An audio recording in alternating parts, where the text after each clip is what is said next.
राधे राधे आप सभी को। आप सभी का स्वागत है मेरे YouTube चैनल पे। आज हम जानेंगे कि श्री खाटू श्याम जी कौन है और खाटू श्याम जी की कहानी क्या है। तो चलिए शुरू करते हैं। खाटू श्याम बाबा घटोत्कच और नाग कन्या मैरवी के पुत्र हैं। 5 पांडवों में सर्वाधिक बलशाली भीम और उनकी पत्नी हिडिंबा बर्बरिक के दादा दादी थे। कहा जाता है कि जन्म के समय बर्बरिक के बाल बब्बर शेर के समान थे, अतः उनका नाम बर्बरिक रखा गया। बर्बरिक का नाम श्याम बाबा कैसे पड़ा, आइए इसकी कहानी जानते हैं। बर्बरिक बचपन में एक वीर और तेजस्वी बालक थे। बर्बरिक ने भगवान श्री कृष्ण और अपनी माँ मैरवी से युद्ध कला कौशल सीखकर निपुणता प्राप्त कर ली थी। बर्बरिक ने भगवान शिव की घोर तपस्या की थी, जिसके आशीर्वाद स्वरूप भगवान शिव ने बर्बरिक को 3 चमत्कारी बाण प्रदान किए। इस कारणवश बर्बरिक का नाम 3 वारधारी के रूप में भी प्रसिद्ध है। भगवान अग्निदेव ने बर्बरिक को एक दिव्य धनुष दिया था, जिससे वे तीनों लोगों पर विजय प्राप्त करने में सार्थक थे। जब कौरवों का युद्ध होने की सूचना मिली तो बर्बरिक ने उन्हें युद्ध में भाग लेने का निर्णय लिया। बर्बरिक ने अपनी मां का आशीर्वाद लिया और युद्ध में हारते पक्ष का साथ देने के लिए वचन निकल पड़े। इसी वचन के कारण हारे का सहारा बाबा श्याम हमारा, यह बात प्रसिद्ध हुई। जब बर्बरिक जा रहे थे तो उन्हें मार्ग में एक ब्राह्मण मिला। यह ब्राह्मण और कोई नहीं, भगवान श्री कृष्ण थे, जो कि बर्बरिक की परीक्षा लेना चाहते थे। ब्राह्मण बने श्री कृष्ण ने बर्बरिक से प्रश्न किया कि वह मात्र 3 बाण लेकर क्यों जा रहे हैं। मात्र 3 बाण से कोई कैसे युद्ध लड़ सकता है। बर्बरिक ने कहा कि उनका एक बाण शत्रु सेना को समाप्त करने में सक्षम है और इसके बाद वह तीर नष्ट न होकर वापस उनकी तरकश में आ जाएगा। अतः अगर 3 तीर के उपयोग से संपूर्ण जगत का विनाश किया जा सकता है। ब्राह्मण ने बर्बरिक से एक पीपल के वृक्ष की ओर इशारा करके कहा कि वो एक बाण पेड़ के सारे पत्ते को भेद कर दिखाए। बर्बरिक ने भगवान का ध्यान कर एक बाण छोड़ दिया।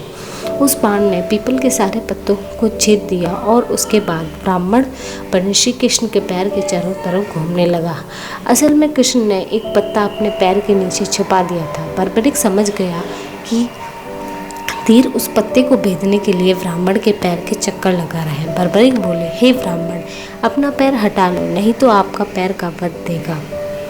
श्री कृष्ण बर्बरिक की परिक्रमा से प्रसन्न हुए। उन्होंने पूछा कि बर्बरिक किस पक्ष की तरफ से युद्ध करेगा। बर्बरिक बोले कि उन्हें लड़ने के लिए कोई पक्ष निर्धारित नहीं किया है, वो तो बस अपने वचन सुनकर हारे पक्ष की ओर से लड़ेंगे। श्री कृष्ण ये सुनकर विचार मगन हो गए, क्योंकि बर्बरिक के इस वचन के बारे में कौरव जानते थे। कौरवों ने योजना बनाई थी कि युद्ध से पहले दिन वो कम सेना के साथ युद्ध करेंगे। इससे कौरव युद्ध में हारने लगेंगे, जिसके कारण बर्बरिक कौरवों की तरफ से लड़ने आ जाएंगे। अगर बर्बरिक कौरवों की तरफ से लड़ेंगे तो उनके चमत्कारी बाण पांडवों का नाश कर देगा। कौरवों की योजना विफल करने के लिए ब्राह्मण बने कृष्ण ने बर्बरिक से एक दान का वचन मांगा। बर्बरिक ने दान देने का वचन दिया। अब ब्राह्मण ने बने बर्बरिक से उस दान के में बर्बरिक का सर चाहिए। इस अनोखे दान की मांग सुनकर बर्बरिक आश्चर्यचकित हो गए और समझ गए कि यह कोई ब्राह्मण कोई सामान्य व्यक्ति नहीं है। बर्बरिक ने प्रार्थना की कि वो दिए गए वचन के अनुसार अपना शीश का दान अवश्य करेगा, लेकिन पहले ब्राह्मण देव अपने वास्तविक रूप में प्रकट हो। भगवान कृष्ण अपने असली रूप में प्रकट हुए। बर्बरिक बोले कि हे देवी, मैं अपने शीश देने के लिए वचनबद्ध हूँ, लेकिन मेरी युद्ध अपनी आंखों से देखना चाहता हूँ। श्री कृष्ण बर्बरिक ने के वचनानुसार से प्रसन्न होकर अपनी इच्छा पूरी करने का आशीर्वाद दिया। बर्बरिक ने अपना शीश काटकर कृष्ण को दे दिया। श्री कृष्ण ने बर्बरिक के सिर को 14 देवियों के द्वारा अमृत से सींचकर युद्ध भूमि के पास एक पहाड़ी पर स्थित कर दिया, जहाँ से बर्बरिक युद्ध का दृश्य देख सके। इसके पश्चात कृष्ण ने बर्बरिक के धड़ का शस्त्र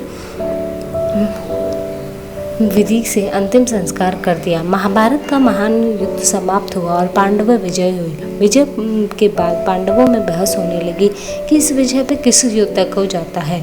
श्री कृष्ण ने कहा, चूंकि बर्बरिक इस युद्ध के साक्षी हैं, अतः इस प्रश्न का उत्तर उन्हीं से जानना चाहिए। तब परमवीर बर्बरिक ने कहा कि इस युद्ध की विजय का श्रेय एकमात्र श्री कृष्ण को जाता है, क्योंकि यह सब कुछ श्री कृष्ण के उत्कृष्ट युद्ध नीति के कारण ही संभव हुआ है। विजय के पीछे सब कुछ श्री कृष्ण की ही माया। बर्बरिक के इस सत्य वचन से देवी देवताओं ने बर्बरिक पर पुष्पों की वर्षा की और उनके गुणगान करने लगे। श्री कृष्ण वीर बर्बरिक की महानता से अति प्रसन्न हुए और उन्होंने, हे वीर बर्बरिक, आप महान हैं, मेरे आशीर्वाद स्वरूप आज से आप मेरे नाम श्याम से प्रसिद्ध हो जाओगे। कलयुग में आपका कृष्ण अवतार के रूप में पूजे जाएंगे और अपने भक्तों की मनोरथ पूर्ण करेंगे।